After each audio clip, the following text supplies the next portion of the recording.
ছোট সাহেব। হ্যাঁ, ভিতরে এসো কুসুম।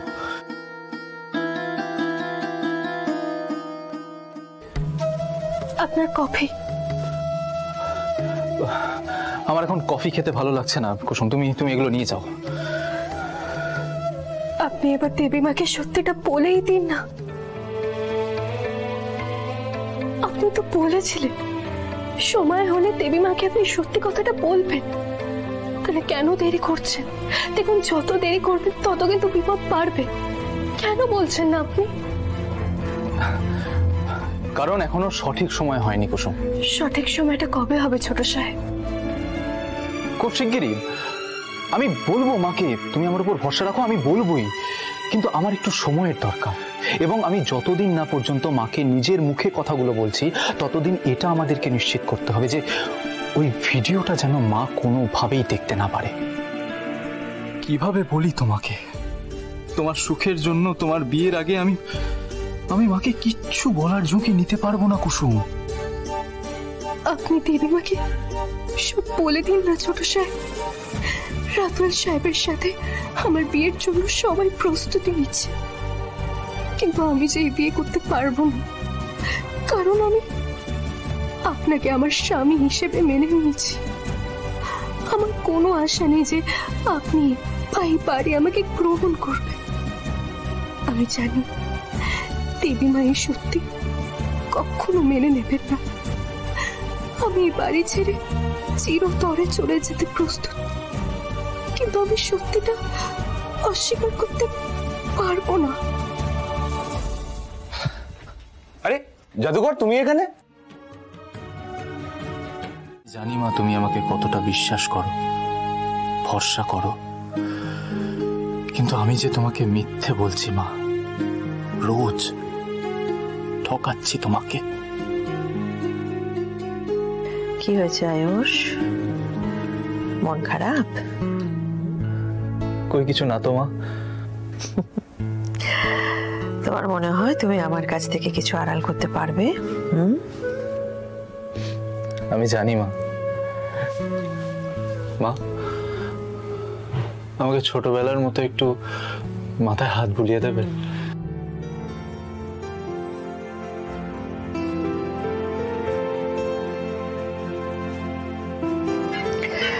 তোমাকে দেখলে না আমার নিজের তোমার বয়সটা মনে পড়ে, জানো? ঠিক তোমার মতোই ছিলাম আমি,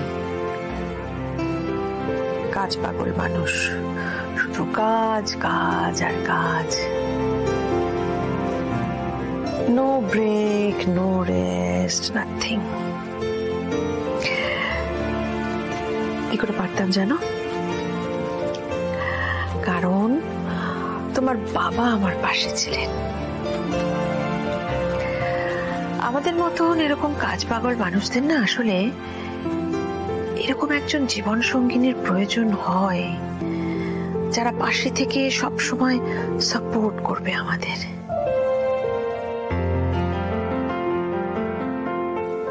কিছুদিন ধরে আমি দেখতে পাচ্ছি যে তুমি খুব টেনসড, খুব স্ট্রেসড। তোমার চোখকে আমি কোনোদিন ফাঁকি দিতে পারবো না মা। আর এই যে জীবন সঙ্গিনীর কথা বলছি না, এরা আসলে আমাদের জীবনে স্ট্রেস বাস্টার হিসেবে কাজ করে। আর ঠিক সেই কারণে আমার মনে হয় তোমার জন্য এখন সঠিক একজন জীবন সঙ্গিনী খোঁজার সময় হয়ে গেছে।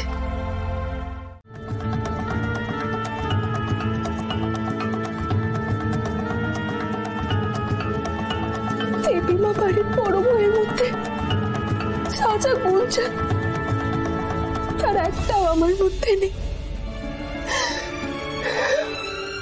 আমি জানি ছোট সাহেবের জীবন সঙ্গিনী হওয়ার যোগ্যতা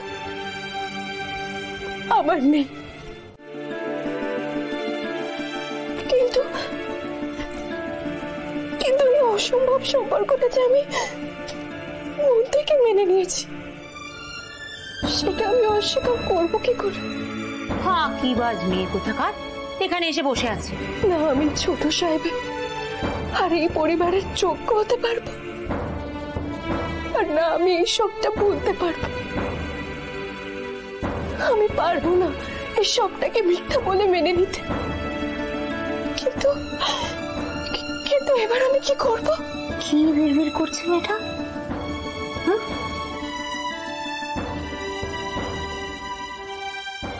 ঠাকুর ঠাকুর, তুমি তো জানো আমি গাঙ্গুলি পরিবারে পেয়ে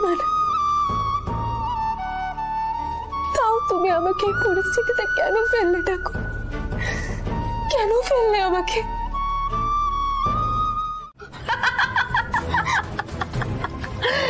কোন স্বপ্নে হারিয়েছিলে মহারানী? হ্যাঁ, ওহ সরি, কাজের লোক।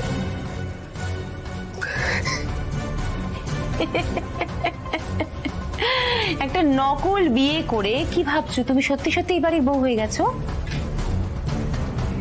আপনি কি বলছেন ছোট ম্যাডাম? হ্যাঁ, কি ভুল বলেছি? তোমার হাব ভাব চাল চলন কোনোটা দেখেই তো মনে হয় না তুমি এবারে কাজের লোক। দেখে তো মনে হয় তুমি গাঙ্গুলি বাড়ির মেম্বার, এবারে সদস্য। নিজেকে বিশাল কেউ কেটা ভাবতে শুরু করেছো, তাই না? ছোট ম্যাডাম, আপনি ভুল ভাবছেন। আমি কিচ্ছু ভুল ভাবছি না। ভুল যদি কেউ ভেবে থাকে তাহলে ভাবছে তোমার দেবী মা। তোমার দেবী মা মন থেকে তোমাকে বিশ্বাস করছে, ভরসা করছে, আর তুমি তার বিশ্বাসে বিষ ঢালছো। জেগে জেগে স্বপ্ন দেখাটা বন্ধ করো কুসুম সরকার। তুমি এই বাড়ির আশ্রিতা।